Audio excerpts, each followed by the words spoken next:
Hi everyone, আসসালামু আলাইকুম। আশা করি আপনারা সবাই ভালো আছেন। আজ ঢাকার বাইরে কোথাও ঘুরতে যাব সেই প্ল্যান করে বাসা থেকে বের হচ্ছি, আর ভাবতেছি যে কোথায় যাওয়া যায়। আস্তে আস্তে করে বাসা থেকে বেরিয়ে গলিতে চলে আসলাম। গলি থেকে একটা রিক্সা নিব, উদ্দেশ্য মহাখালী বাস টার্মিনাল। দেখতে দেখতে মহাখালী বাস টার্মিনালে চলে আসলাম। দেখলাম যে রাস্তার এক সাইডে প্রচুর পরিমাণে জ্যাম, তাই রাস্তাটা পার হয়ে আমি উপরে চলে আসলাম। আর মহাখালী টার্মিনাল যেহেতু অনেক বড়, তাই আপনাদেরকে একটু দেখানোর চেষ্টা করলাম। আর টার্মিনালের ভিতরে মোটামুটি ভালো লোক, তাই ভাবলাম যে একটু বগুড়া যাব, মহেস্থানগড় দেখে আসবো সেখান। সেই উদ্দেশ্যে একটা টিকিট নিলাম এবং শাহ ফতেহ আলী বাসের দেখতে দেখতে বাসে উঠে পড়লাম।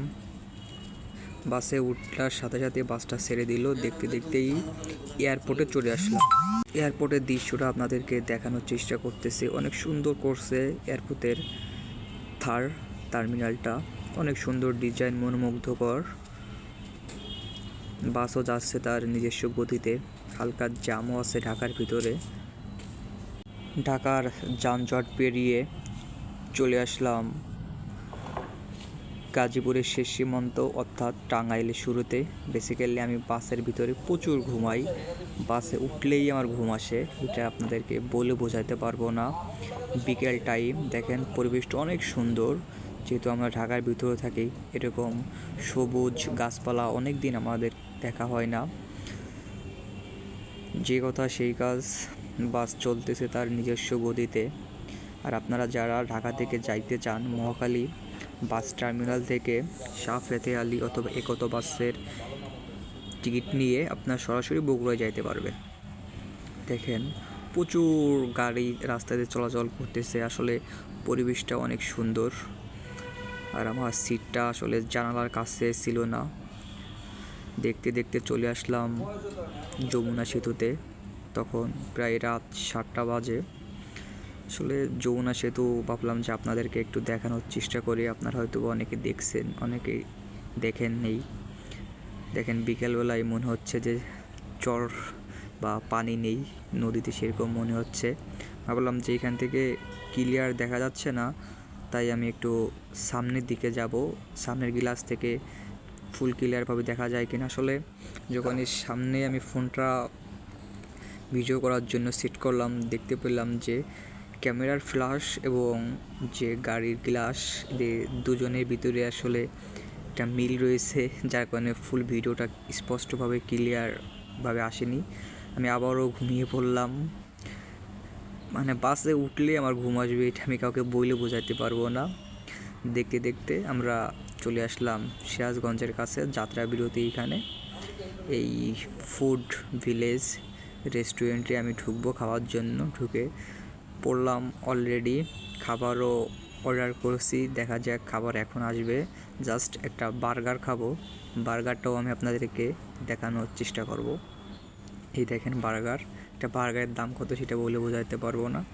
যাত্রা বিরতি শেষ করে গাড়িটা তার গন্তব্যর উদ্দেশ্যে আবারও ছেড়ে দিল। আমি চলে আসলাম, আসলে বাসের ভিতরে ঘুমায় পড়েছিলাম যেহেতু রাত অনেক হয়েছে। পরিচিত এক ভাইয়ের বাসায় রাত্রি যাপন শেষ করে আমি আবারও দিনের বেলায় মহেস্থানগড়ের উদ্দেশ্যে রওনা দিলাম। আমি ভিডিও করার চেষ্টা করলাম যে বগুড়ার রাস্তা এবং পরিবেশটা কেমন আপনারা দেখতেছেন। দেখতে দেখতে চলে এলাম শাহ সুলতানের মাজার গেটে। দেখেন এটা হচ্ছে শাহ সুলতানের মাজার। আমি মাজারের ভিতরে দৃশ্যও আপনাদেরকে দেখানোর চেষ্টা করব। ঢুকে পড়লাম মাজারের ভিতরে। এখানে অনেক সুন্দর মাজারের ভিতরে দৃশ্যগুলো, মাজারের ভিতরে কি কি আছে, কি কি হচ্ছে না হচ্ছে, আমি সব কিছু দেখাবো। এইটা হচ্ছে সেই শাহ সুলতানের মাজার, যেটার কথা আপনাদেরকে বলছিলাম। সে মাজার প্রচুর লোক হয়। দেখেন এখানে ফাঁকা জায়গা আছে অনেক, এখানে মেলার আয়োজন করা হয় প্রতিদিনই, এখানে অনেক লোকজন ভিড় করে। আর আমি যেহেতু শুক্রবারে গেছিলাম, তাই লোকজন একটু বেশি ছিল। আপনাদেরকে আরও একটা জিনিস দেখানোর চেষ্টা করবো, এটা হচ্ছে বট গাছ। দেখেন এরকম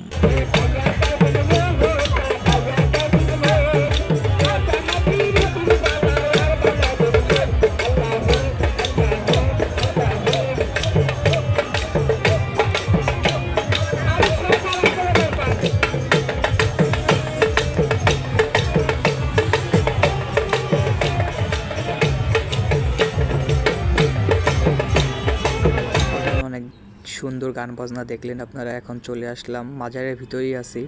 মাজারের ভিতরে অনেক বড় স্পেস। এই হচ্ছে সেই অনেক আদিম যুগের ইট, যেখানে রাজারা বাড়ি করছিল, সেই ইটগুলো দেখার উদ্দেশ্যে আসছি। দেখেন অনেক জায়গা মাজারের ভিতরে, অনেক শাকসবজি চাষ করছে কৃষকেরা। দেখতে দেখতে সেখান থেকে 10 টাকা রিক্সা ভাড়া দিয়ে চলে আসল উদ্দেশ্য মহাস্থান প্রত্নতত্ত্ব জাদুঘরে। এই হচ্ছে জাদুঘরের ভিতরে ঢুকে পড়লাম। হচ্ছে ভিতরে ঢুকেই তার পরিবেশটা এমন ছিল, ঢুকতে 20 টাকার একটা টিকিট প্রয়োজন হবে। আপনি ইচ্ছা মতো ঘুরতে পারবেন। এটা হচ্ছে সেই পোড়ামাটি বা পোড়া ইটের ফলক, যেটা অনেক আগেরই রাজাদের আমলে এখানে বাড়ি ঘর তৈরি হয়েছিল। এখানে আপনারা আপনাদের ফ্যামিলি, আত্মীয় স্বজন বা বন্ধু বান্ধব নিয়েও আসতে পারেন। এটার পরিবেশ আমরা বইতে বা অন্য ভিডিওতে যেভাবে দেখছি, আসলে নিজের চোখে সেভাবে আমি দেখতে পারিনি।